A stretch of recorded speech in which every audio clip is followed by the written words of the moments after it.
حیا حیا شام میں ارم بھاگتی ہوئی آئی۔ خوشی اس کے انگ انگ سے پھوٹ رہی تھی۔ وہ ویڈیو اس ویب سائٹ سے ریموو ہو گئی ہے۔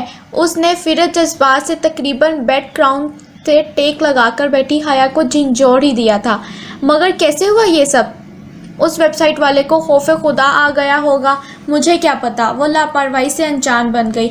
ہاں شاید، مگر اچھا ہی ہوا۔ اور تمہاری ترکی کی فلائٹ کب ہے؟ پتہ نہیں، پہلے پاسپورٹ تو ملے پھر ہی ویزا ملے گا۔ اس کو ارم کی موجودگی سے کوفت ہونے لگی تھی۔ کچھ اس کے تاثرات سے واضح ہو رہا تھا، اس لیے ارم جلد ہی اٹھ کر چلی گئی۔ وہ پھر اپنی سوچوں میں گم گئی۔ میجر احمد، اس کا آدھا جھلسا چہرہ، سامنے نہ آنا، پردے کے پیچھے سے بات کرنا، اور اس کے عجیب فلسفانہ باتیں، جنت کا تذکرہ، پاس پرس کرنا، اور مجھ سے شادی کا سوال۔ اوہ میرے خدایا، کیسا عجیب آدمی تھا وہ!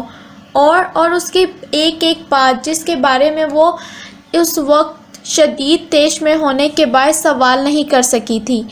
آپ کے پھپھو کا خاندان جو ذلت اور شرمندگی میں آرے، اب شاید ادھر کا رخ کبھی نہیں کرے گا۔ آخرکار کارنامہ بھی تو بہت شرمناک انجام دیا ہے۔ کیوں کہی تھی یہ بات؟ کیسی ذلت، کیسی شرمندگی، کیسا شرمناک کارنامہ؟ پھپھو کا خاندان واقعتاً پلٹ کر نہیں آیا تھا، تو کیا ان کی وجہ اپنے ملک اور خاندان سے بیزاری نہیں تھی، جیسا کہ وہ قیاس کرتی تھی، بلکہ کوئی اور بات تھی، کوئی ذلت آمیز کام جو انہوں نے سر انجام دیا ہو؟ اور انہوں نے، کس نے؟ پھپھو نے، ان کے شوہر نے، یا جہاں سکندر نے؟ کیا گتھی تھی بھلا؟ مگر میجر احمد سے وہ استفسار بھی تو نہیں کر سکتی تھی، اور نہ ہی دوبارہ کوئی فون آیا تھا۔ پھر، اور وہ خطوط، وہ گلدستے، وہ بھی اسی نے بھیجے تھے؟ اسے سب آنچی جانے کا علم کیسے ہوا؟ یقیناً وہ اس کی کال ٹیپ کر رہا تھا جب وہ زارا سے بات کر رہی تھی، اور وہ اس وقت یقیناً اس کے گھر کے باہر ہی ہوگا۔ مگر گلدستہ تو کچن میں ٹیبل پر رکھا تھا، تو کیا اس کے گھر میں داخل ہو سکتا ہے؟ اس کے کمرے میں بھی؟ خوف کی لہر اسے حصار میں لے لیا تھا۔ وہ اٹھ کر دروازہ بند کرنے ہی لگی کہ فاطمہ بیگم دروازہ کھول کر اندر آئیں۔ حیا، تمہارے ابا تمہیں بلا رہے ہیں۔ اوکے، میں آ رہی ہوں۔ اس نے تکیے پر رکھا دوپٹہ اٹھا کر گلے میں ڈالا، سلیپر پہنے اور باہر آئی۔ ابا، اس نے انگلی کی پشت سے کمرے کا دروازہ کھٹکھٹایا۔ آ جاؤ حیا۔ اس نے دروازہ کھولا۔ سامنے بیڈ پر سلیمان بیٹھے تھے، سوچ میں گم، متفرق، اس کے منتظر۔ ساتھ ایک طرف صوفے پر فاطمہ بیگم موجود تھیں۔ ان کی خوبصورت آنکھیں سوگوار تھیں، اور باوقار سراپا پہ افسردگی چھائی ہوئی تھی۔ آپ نے بلایا تھا ابا؟ ہاں بیٹھو، میں نے ایک فیصلہ کیا ہے۔ اس نے گردن اٹھائی اور بہت سنجیدہ دکھائی دے رہے تھے۔ اب تمہیں کورٹ کے ذریعے سبین کے بیٹے سے کھلا لے لینی چاہیے۔ کوئی اس کے منہ پر چابک دے مارتا تو شاید اتنا دکھ نہ ہوتا جتنا اب ہوا تھا۔ میں نے وکیل سے بات کر لی ہے، عدالت کی ایک پیشی میں علیحدگی ہو جائے گی، اور جتنے بیزار وہ لوگ ہم سے ہیں، یقیناً انہیں اس بات سے بہت خوشی ہوگی۔ اس نے شاکے کی نظر سے ماں کو دیکھا، اور انہوں نے بے بسی سے شانے اچکا دیے۔ ابا، کیا یہ واحد حل ہے؟ بہت دیر بعد وہ بولی۔ اس کے رویے سے صاف اندازہ لگایا جا سکتا تھا کہ وہ اس رشتے کو رکھنا نہیں چاہتے تھے۔ کیا اس کے علاوہ کوئی حل ہے؟ حیا، دنیا کا کوئی باپ اپنی بیٹی کا گھر نہیں توڑنا چاہتا، اور میں کبھی تمہیں نہ یہ کہتا، لیکن کس قیمت پر ہم یہ رشتہ نبھانے کی کوشش کریں گے جب کوئی امید ہی نہیں دلاتے؟ اگر آپ واقعی لگتا ہے کہ میرا گھر بسا ہوا دیکھنا چاہتے ہیں تو مجھے ترکی جانے دیں۔ وہاں اس کو ضرور ڈھونڈوں گی اور پوچھوں گی کہ اگر وہ گھر بنانا چاہتا ہے تو ٹھیک ہے، ورنہ مجھے طلاق دے دے۔ اگر نہیں دیتا تو میں وہیں کورٹ چلی جاؤں گی، مگر مجھے ایک آخری کوشش کرنے دے پلیز۔ وہ خاموش ہو گئی، اور شاید قائل بھی ہو گئے تھے۔ ابا، مجھے 5 ماہ کا وقت دیں۔ اگر اس کے آخر میں آپ کو لگے کہ مجھے خلا لے لینی چاہیے تو آپ کے فیصلے اور آپ کے ساتھ ہوں۔ وہ اٹھی اور پھر بنا کچھ کہے کمرے سے نکل گئی۔ وہ کھپتی لڑکی اسے کلاس کے باہر ہی مل گئی۔ وہ فائلیں سنبھالتی باہر جا رہی تھی جب اس نے حیا کو روک لیا۔ سنیں مس سلیمان، وہ جیسے مجبوراً اسے مخاطب کر رہی تھی۔ حیا نے کوفت سے پلٹ کر دیکھا۔ وہاں ختیجہ رانے کھڑی تھی، ڈی جے، جسے ڈی جے ڈی جے صرف اس کے فرینڈز کہا کرتے تھے، اس کی فرینڈ نہ تھی تو نہ ہی بننا چاہتی تھی۔ جی ختیجہ، بادل ناخواستہ اس نے ذرا مروت سے جواب دیا۔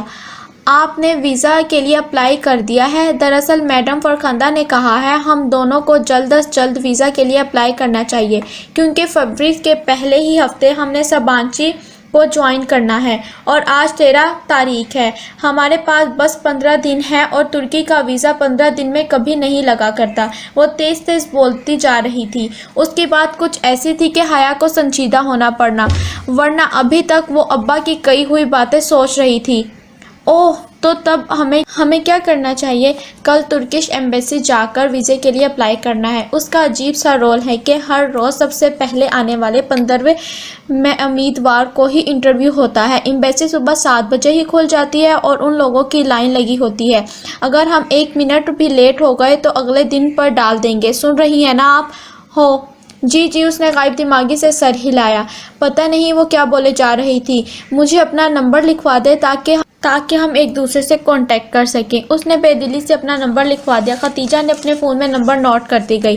ٹھیک ہے، کل صبح 6:30 بجے آپ ڈیلومیٹک انکلیو تک پہنچ جائیے گا اور وہیں ہوں گی۔ اس نے اچھا کہہ کر جان چھڑوانے والے انداز میں سر ہلایا۔ او پلیز دیر مت کیجیے گا، یہ نہ ہو کہ آپ کی وجہ سے میرا ویزا بھی مس ہو جائے۔ مس سلیمان وہ ناک چڑھا کر یہ جتا گئی کہ آخر وہ ختیجہ رانے ہے۔ کیا کمپنی ملی ہے مجھے، اف۔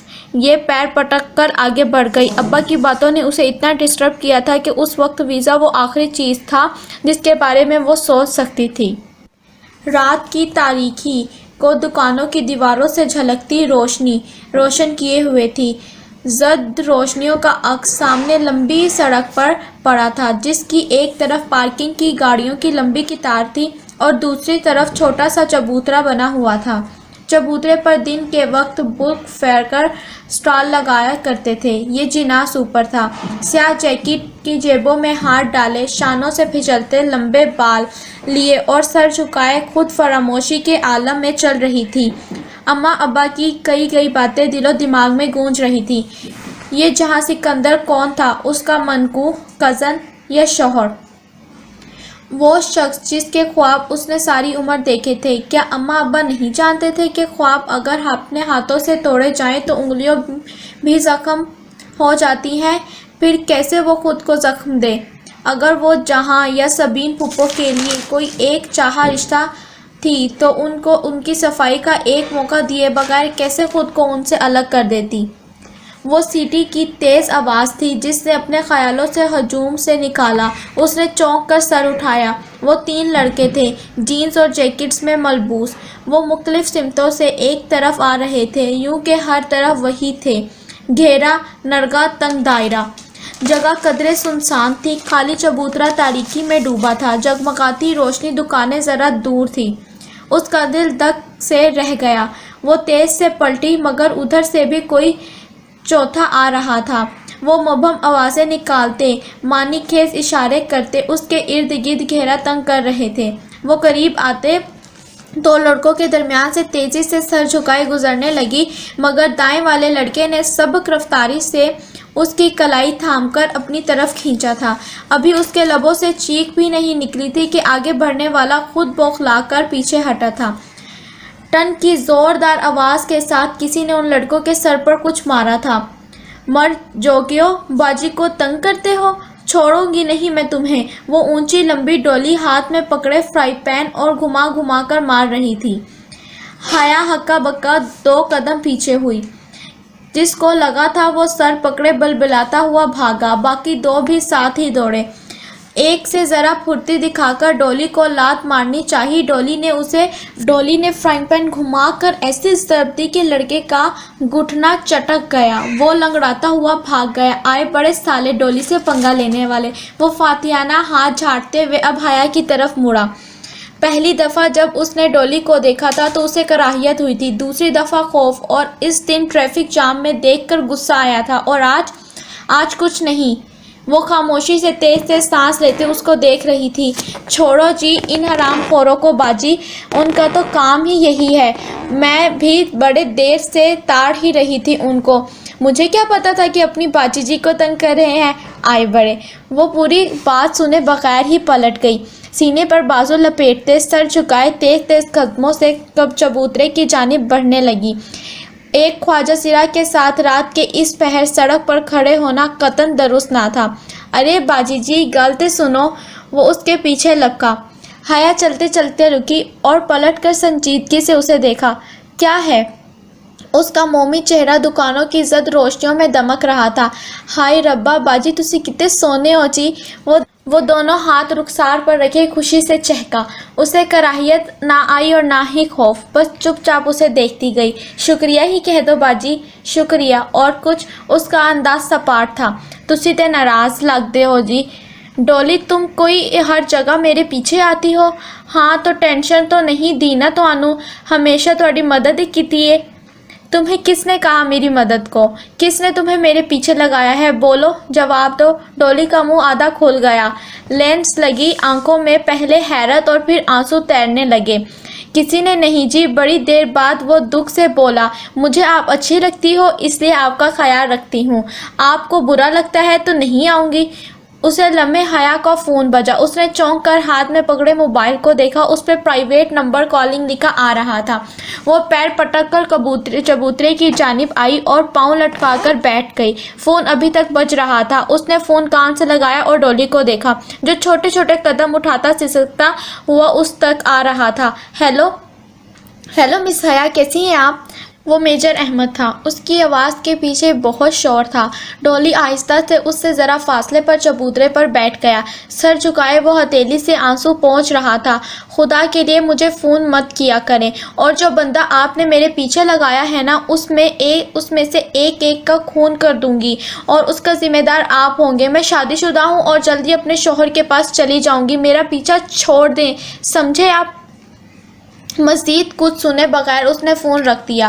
تسی گھر بار والی ہو جی؟ ڈولی نے چہرہ اس کی طرف اٹھایا۔ ہاں، تمہارے اس میجر نے بتایا نہیں تمہیں؟